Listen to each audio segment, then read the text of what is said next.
Welcome to my weekly Fabricate Friday video on my YouTube channel and blog. I'm Suzanne, a Stampin' Up! Demonstrator in Canada.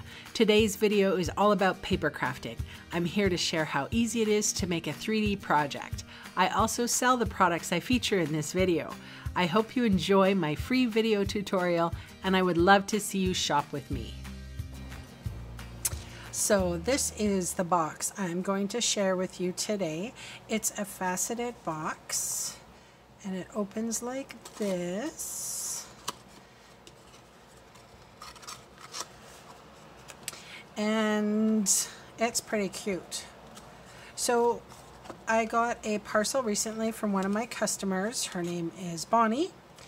She lives in Vancouver Island, and she sent me this box. Now I know there was a little gift inside too. It was awesome. So I know that Pootles does a lot of these faceted boxes. I'm not sure if this was the design that Bonnie had used, but it was really interesting, so I thought I would remake it and share with you how to do that, because it is a pretty simple thing, but you have to kind of wrap your head around it. Scoring tool. I have a piece of cardstock that is exactly 9 by 6 3/4. So I'm going to start on my short side. So starting on the short side, I'm going to score at 2, 4, and 6. Okay. I'm going to flip it so that the lid, what is that, half an inch? 3/4 of an inch lip is on the top. Then I'm going to score again. 2, 4, 6, and 8. Then I'm going to flip it all the way around to the other side. And so you can see I only scored halfway there to the first score line. I'm going to do the same with this one. 2, 4, 6, and 8. Okay, we're not done yet. So I have, my lip is at the top, and you can see all your score lines. So from the second score line at the top here, I'm going to connect it with a triangle. So I'm just going to hold my paper piercer right in the center cross section here of this tiny rectangle. I'm going to take a ruler up into that corner, and then I'm going to score on an angle to where that score line is. You'll see as we get going actually how easy it is. So again, my stylist is in the cross section of that second score line and my first score line. Now I'm going to angle the ruler. A metal one is good. I quite like using a metal ruler, but whatever you got, wooden if you got wooden. So you can start to see this triangle happening. So I'll just quickly do that. This is the most tedious part of this box. I've never actually made one of these before. I was surprised at how simple it actually was. I've seen Poodles do it. She's made some crazy faceted boxes. She's a very talented lady. I am not so talented to think out about all that math. Ugh, the math gets me every time. If it's not simple, I can't do it. Or I won't do it. It's not that I can't do it. I don't like to do it. All right, I'm going to cut now. So you can see how, like I said, there's the lip here. We're going to cut up the lip. And then all the way down. Anything that's straight on the long side, we're going to cut down. I should have folded that lip, but whatever, we'll do it after. All right, I'm going to turn it around, and I'm going to fold up here.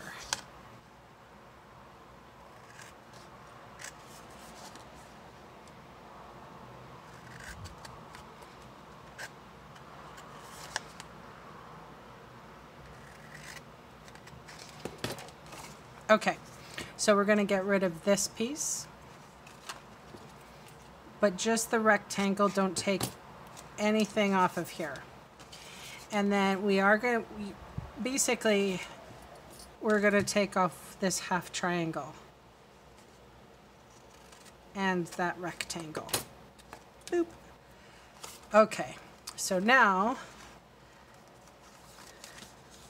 if we wanted to, we could fold.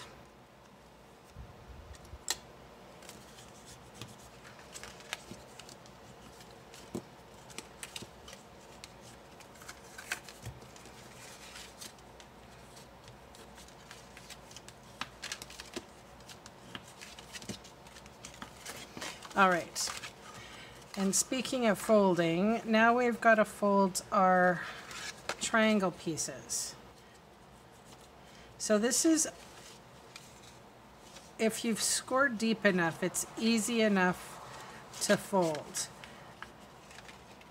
You do need to be careful to make sure that these pieces are all cut and whatnot, because I think that it's harder, obviously, to do it without it being cut. And you also have to sort of make sure that they don't get caught up, these little extra pieces. And it's going the wrong way. Paper doesn't like to be folded like that, so be cautious. Gently coax it. Last bit. All right. So now I'm going to do a little bit more cutting. Basically, I think that this is going to be my lid. So I'm going to cut up, this is going to be my side here. And then this is going to be the middle piece. And then this is going to be the side. So what I noticed happened here with Bonnie's, and you don't notice this until you get inside, but look what she's done there. Isn't that clever? She's making an extra piece of cardstock. So the only way I could think of that she did that so perfectly, unless she's really good in math and angles, is to fold that piece down. So I'm folding it down, and then I'm going to use the angle of the triangle as a guideline. I'll do it again in a second. Okay. Do you see what I just did there? So I folded it down. I've exposed this angle of that triangle, and now I shall cut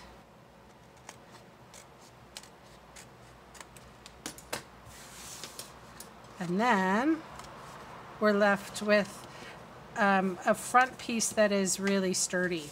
And I actually really think that is quite clever and brilliant. The less you have to cut off, the better. So I just adhered that straight down. All right, so now what I'm going to do, I'm going to use my 3/4 inch punch.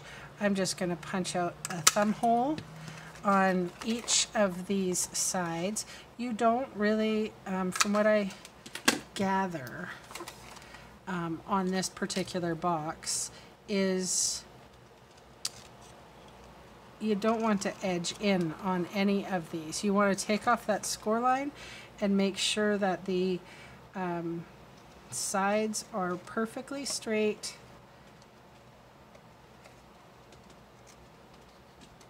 And yeah, take off the score line, but don't wedge.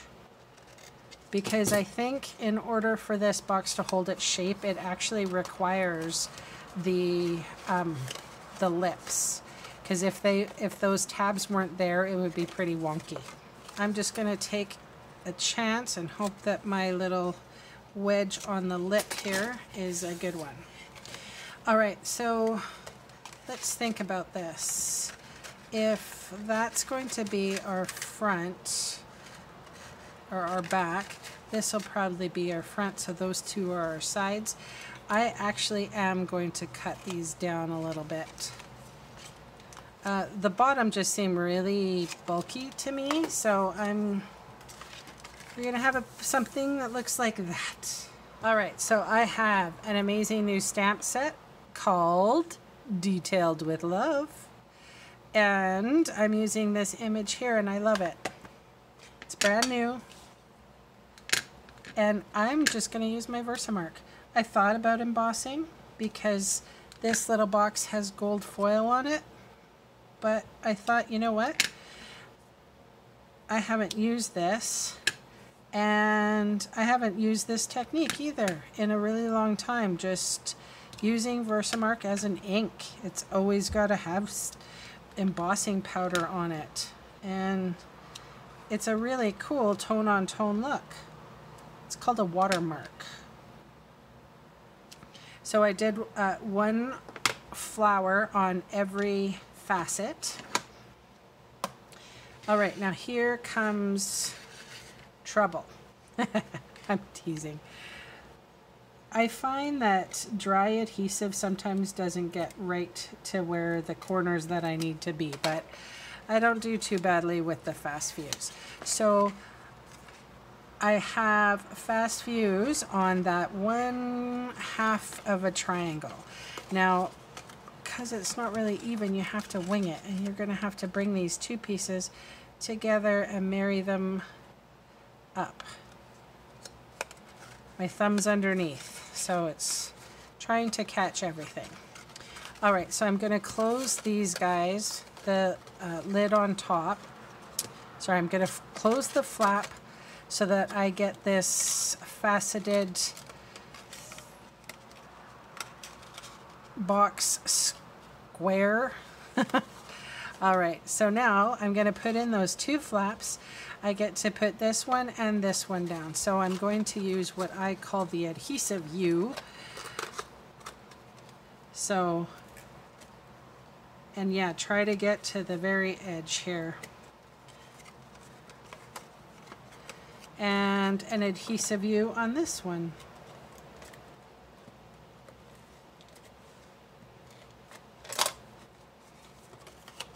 Okay, sitting that on the tabletop. Yeah, see, I was a little worried that it was going to make everything askew, but because we're adhering it down, those two little flaps in there just removes the bulk. And when you're using like this, Bonnie used a thinner cardstock, and that's fine. Maybe perhaps that's the reason why she doubled up in the front. But this is a cardstock that I'm using from Stampin' Up, so it's already very thick. So if anything is hanging over those edges, like that piece there, it drives me nuts if I can feel a lip, so I want everything to go on super smoothly. So I'm gonna take that whisper off so I can't feel that. And that is just how weird I am. Things like that actually really bother me. So yeah. Okay, so there we go. That is the finished faceted box. Ta-da! So cute. And that extra little piece up in there, like you can't see it, but it actually really holds that form really nicely. I have to sort of, because it is a thick cardstock, I have to sort of hold it like and bow it a little bit to slip that guy in. But once it's in there, it's a super cute little box. So thank you, Bonnie, for sending me this great idea for this Fabricate Friday. Thank you for the lovely gift that was inside of it. Bye.